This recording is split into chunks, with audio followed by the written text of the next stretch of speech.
Hello and I welcome you to विज्ञान recharge. चलो जी बढ़ाते हैं अपने सफर को आगे। पिछले वीडियो से लेंथ कॉन्ट्रैक्शन और फोटोन पर बिना मास के ग्रेविटी कैसे लग रही है, ये दो सवाल ही सबसे ज्यादा पूछे गए हैं। तो चलो सबसे पहले इन्हीं को ही निपटा देते हैं। बट उससे पहले आप लोगों से एक रिक्वेस्ट भी है। देखो भाई लोगों, आप बहुत सारे क्वेश्चंस पूछते हो जो बहुत अच्छी बात है, पूछने भी चाहिए, पर आपको भी समझना होगा मैं सारे सवालों को देख तक नहीं पाता हूँ और पता नहीं कितने कीमती मोती मेरी नजरों से बचकर निकल जाते हैं। इसलिए जब आप कमेंट करते हो तो अगर आपको कोई ऐसा सवाल मिले जिसका जवाब आपको पहले से ही पता हो तो अपने साथी की मदद कर दो ताकि मेरा थोड़ा सा काम कम हो जाए। बस हो गया, इतना ही प्रवचन देना था मुझे। तो चलो अब दौड़ाते हैं गाड़ी को टॉप गियर में। सबसे पहले टपकाते हैं लेंथ कॉन्ट्रैक्शन को। इस ट्राइंगल का हाइपोटेनियस है स्पीड ऑफ लाइट और इस परपेंडिकुलर को हम स्पीड ऑफ रॉकेट मान रहे हैं और ये बेस है आपके रॉकेट की लेंथ। अब जरा ध्यान से सुनना, जैसे जैसे स्पीड ऑफ रॉकेट बढ़ती जाएगी यानी आपका परपेंडिकुलर की हाइट बढ़ती जाएगी, वैसे वैसे आपकी लेंथ यानी रॉकेट की लेंथ घटती जाएगी। ध्यान देना,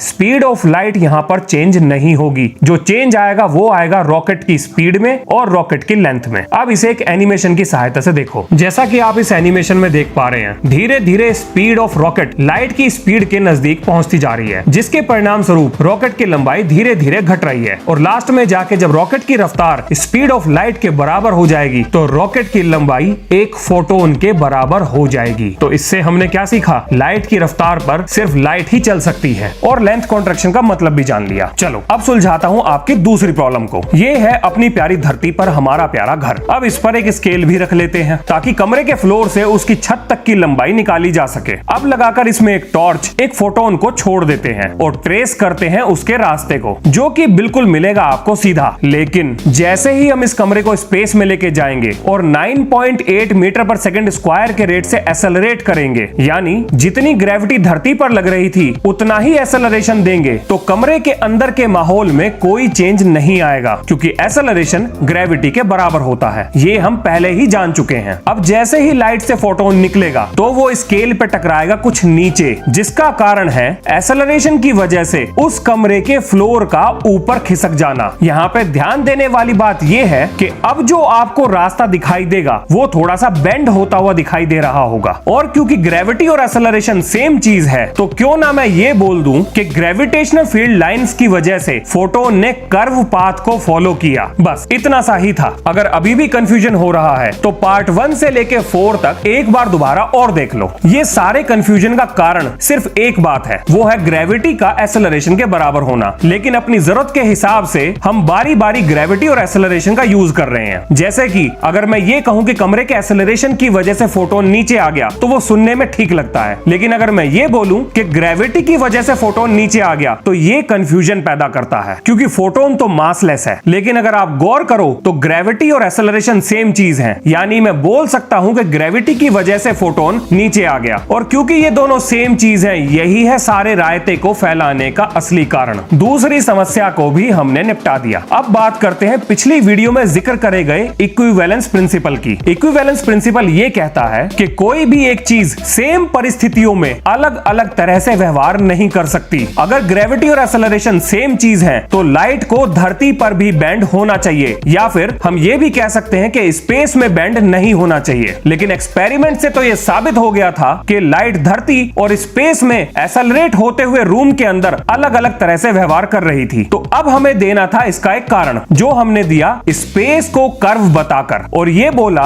कि लाइट हमेशा स्पेस के कर्व नेचर को फॉलो करती है, जो कि सही भी है। और ये कर्व नेचर आता है बॉडीज के मास की वजह से। जितना बड़ा मास होगा उतना ही स्पेस के अंदर उनके द्वारा कर्व बनाया जाएगा, यानी ग्रेविटी का रियल सोर्स स्पेस का कर्व नेचर होगा। चलो ये तो थी वो बातें जो कि किताबों में दी गई हैं। अब कुछ ऐसा बताता हूं जो किताबों में तो दिया है लेकिन समझ में नहीं आता। करते हैं अपनी कहानी को कंटिन्यू और जोड़ते हैं टाइम को स्पेस के कर्व नेचर के साथ। एल्बर्ट आइंस्टाइन ने अपनी जर्नल थ्योरी ऑफ रिलेटिविटी में स्पेस को कर्व बोल दिया, पर साइंटिफिक कम्युनिटी के लिए ये बात थी गले में फंसी हुई हड्डी। फिजिसिस्ट किसी भी ऐसी थ्योरी पर यकीन नहीं करते जो किसी चीज की प्रेडिक्शन यानी भविष्यवाणी ना कर सके। तो अपनी थ्योरी को सही साबित करने के लिए आइंस्टाइन को अब करनी थी एक भविष्यवाणी जिसे बाकी साइंटिफिक कम्युनिटी टेस्ट कर सके, जिसके लिए उन्होंने पकड़ा मरकुरी की धुरी को, यानी elliptical path of Mercury around sun. अब आप सोच रहे होंगे कि इसमें ऐसा क्या खास था? खास अभी दिखाता हूँ। खास हमारे सौर मंडल के सारे ग्रह इलिप्टिकल रास्ते पर सूरज का चक्कर लगाते हैं। मर्क्यूरी भी लगाता है, पर ये यही नहीं रुकता। इसकी हरकतें एक संस्कारी ग्रह की हरकतों की तरह नहीं है। इसे पता नहीं क्या सूझी और इसने बनाना शुरू कर दिया प्रिसिशन और बना डाला पेरिहिलियन ऑर्बिट। रुको, देसी भाषा में बताता हूँ। यानी मर्करी इलिप्स में तो घूमेगा, पर वो इलिप्स भी सूरज का चक्कर लगाएगा। और सूरज की नजरों में ये नाचना गाना अच्छे संस्कारी ग्रहों यानी प्लैनेट्स का काम नहीं था। तो आइंस्टाइन ने सोचा, चलो पता करते हैं मर्करी के संस्कारों को किसने बिगाड़ा। लेकिन आइंस्टाइन जैसे जीनियस के लिए भी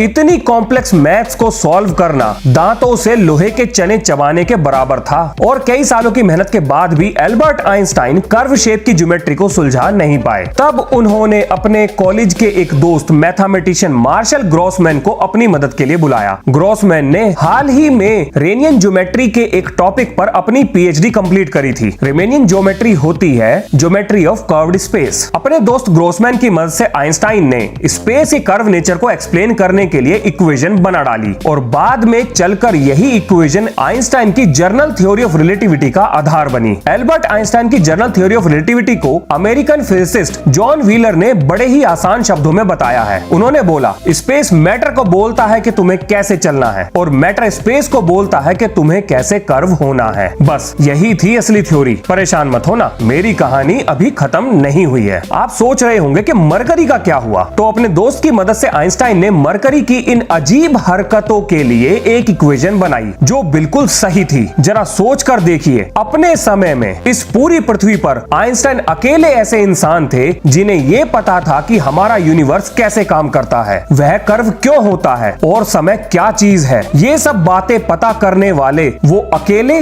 और सबसे पहले इंसान थे। जरा सोचो, अगर आपको कुछ ऐसा पता है जो पूरी दुनिया में सिर्फ आप ही जानते हो और जिस बात पर पूरी मानवता का भविष्य टिका है, तो भाई साहब भूल जाओ सुपरमैन, बैटमैन और हीमैन। असल दुनिया के सुपर हीरो अब आप ही हो। पर अब आप सोच रहे होंगे कि सर टाइम तो अभी भी नहीं जुड़ा स्पेस कर्व से। अरे चिंता क्यों करते हो, मेरा काम अभी खत्म नहीं हुआ। मेरा काम ही है गड़े मुर्दे उखाड़ना। चलो इसे भी उखाड़ देता हूँ। आपको ये तो याद ही होगा कि मैंने बताया था लाइट की रफ्तार कभी नहीं बदलेगी। मतलब मैंने नहीं, माइकलसन मोरले ने बताया था। तो इसका मतलब ये हुआ कि लाइट की रफ्तार एक्सेलरेटेड फ्रेम में भी नहीं बदलनी चाहिए। यानी लाइट की रफ्तार रेस्ट फ्रेम और एक्सेलरेटेड फ्रेम दोनों में सेम होनी चाहिए। और अगर थोड़ा डिटेल में कहूं तो लाइट की रफ्तार कर्व्ड स्पेस और एम्प्टी स्पेस दोनों में बराबर होनी चाहिए। और क्योंकि स्पीड होता है डिस्टेंस अपॉन टाइम, लेकिन कर्व्ड स्पेस में डिस्टेंस बढ़ गया है, तो लाइट की स्पीड को सेम रखने के लिए हमें टाइम की वैल्यू को भी बढ़ाना पड़ेगा। और ऐसा तभी हो सकता है अगर समय बीतने की रफ्तार धीमी हो जाए, यानी टाइम स्लो हो जाए। इसका मतलब यह भी हुआ कि स्पेस में जितना बड़ा कर्व होगा, समय उतना ही धीमा बीतेगा।